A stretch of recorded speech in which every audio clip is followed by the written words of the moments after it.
We have more reactions on the situation at Ejura, and a former executive secretary to the IGP and MP for Wild West is questioning the deployment of the military at Ejura. Peter Tobu, a retired superintendent of the police, has faulted the military for firing into the crowd of protesters who were demanding justice after a mob attack and subsequent death of Fix the Country activists. And speaking exclusively to Komla Kluche, the Wild West MP is demanding a bipartisan probe into the conduct of the military's indiscriminate firing into the crowd, which claimed 2 lives and injured 4 others.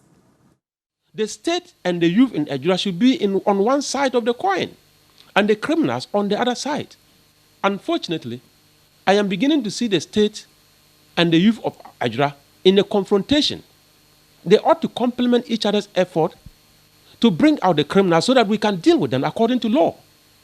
But if the state is in confrontation with the youth, it means that there is something untoward that we have not done. The state represented by the security forces here, exactly. Herein the police and the military, of course, they need to protect the sanctity of the state, so to speak, to ensure there's law and order. The people, yes, they are grieving, but they cannot just pull on the street like that.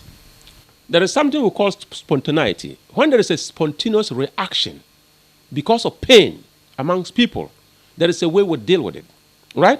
This is a crowd that is hurt. This is a crowd that is mourning. What I expect, I have not been there, and I don't know how it happened, but what I expect is that there is a group of police officers well-trained. We call them the Form Police Unit. The Form Police Unit officers are professional police officers trained to deal with crowd control matters. In this age and time, in our democracy, the use of live bullet, live ammunition on matters of crowd control is unacceptable. You're faulting the deployment of the military to the area immediately then. Is that the point you're making? I am surprised that the military will be deployed in the matter that would deal with crowd control.